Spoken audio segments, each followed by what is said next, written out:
Hey guys, we have another week of Angelina Ballerina class.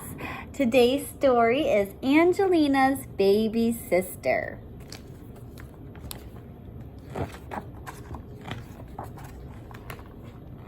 Okay. Angelina was so excited. Very soon there was going to be a new baby in the family. Angelina couldn't wait to be a big sister, and it was hard to think about anything else. Even when Miss Lily gave Angelina a beautiful china statue as a prize at ballet school.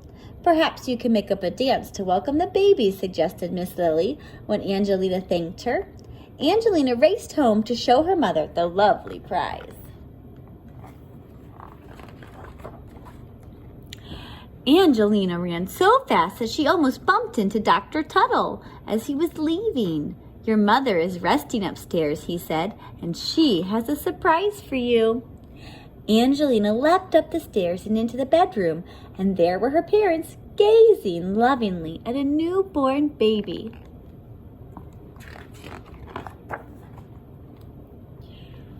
"Her name is Polly," said Mrs. Mouseling happily. "Would you like to hold her?" Angelina couldn't believe how delicate her little sister was. "I'll be a good big sister, Polly," Angelina said softly as she rocked the baby in her arms. Angelina's father smiled at her. "We know you will," he said. That evening, Angelina and her father made supper while Mrs. Mouseling stayed in bed with Polly. "Don't worry, pretty soon your mother will be up and around again," said Angelina's father. "But now we have to take good care of her." Angelina felt sad and confused. Why should one little baby need so much attention and make her mother feel so tired? Angelina played with the pretty china dancer. Before she went to sleep, she placed it carefully on her dresser, where she could show it to her mother.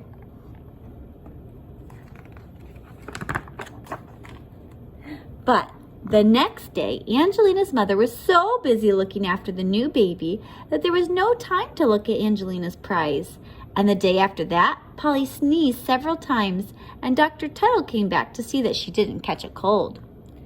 Mr. Mouseling was a very good cook, but Angelina missed her mother's special cheddar cheese pies after school.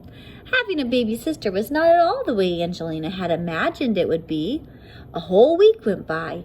Angelina went to school every day and tried to be good while everyone fussed over Polly, but it was very hard. The weekend came, and Angelina's grandparents arrived to visit. Angelina could hardly wait to see them again. When the doorbell rang, she raced to answer it. "Grandma, Grandpa," she shouted, "just look at this."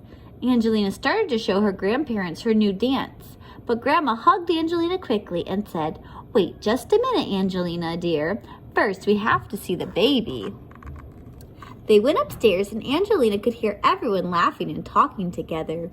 She stamped her foot as loud as she could, but nobody heard her. She tried to do a few steps of her dance, but it seemed stupid and clumsy. Upstairs, Grandpa was tickling Polly's toes. "Isn't she just adorable?" Grandma exclaimed. "Angelina, come and join us," called her father. But Angelina didn't want to go and see Polly. At that moment, she hated Polly and wished Polly would just disappear. Angelina was so upset that she stomped to her room and slammed the door. Still, nobody came. Angelina felt absolutely miserable. She was sure that nobody cared about her anymore. Grandma and Grandpa didn't even want to see her dance.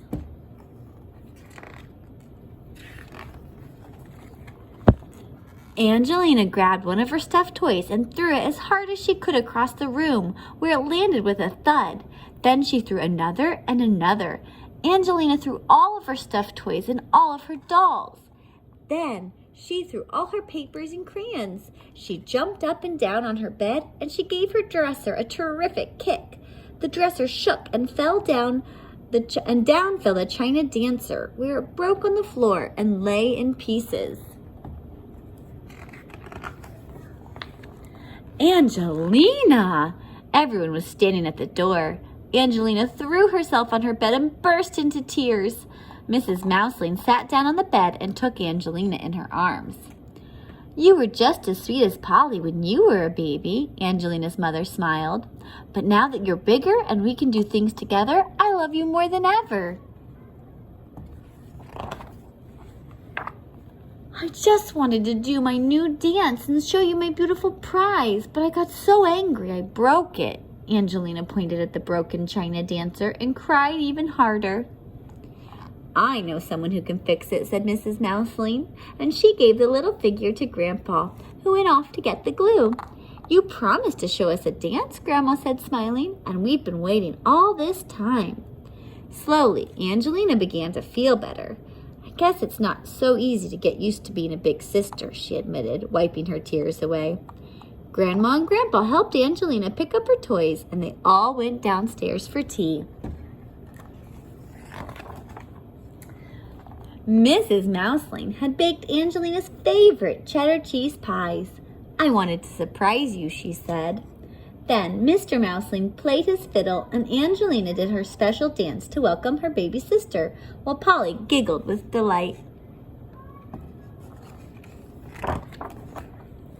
That night, Angelina showed Polly her favorite book and helped put her to bed. You know, she whispered, when you get bigger, I'm going to teach you to dance, too.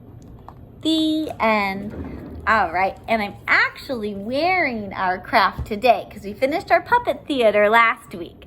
And so this week, we are making Angelina Ballerina mouse ears, or Henry ears, right? So I can show you what I did with mine. I had a headband that we already had at our house, and then there's 2 mouse ears and a pink circle in the middle of those mouse ears. So what I did is I took my white piece of paper and I folded it in half, hamburger style, right? And then on my fold, I cut out 2 circles, making sure that I still had a piece down here that I did not cut. And then I took my pink paper and I traced 2 circles on my pink paper and I cut those out as well. Okay, so after I had those all cut out, I folded my white ears around my headband and I glued them on both of them. And then I glued my pink ears into the middle of those. Then I can put it on my head to wear. Now, if you don't have a headband to put your mouse ears on, you can always use bobby pins or you can clip them in with hair clips, right? So headband's probably the easiest way to keep them staying on your head. All right, I'll see you guys in class this week. Bye.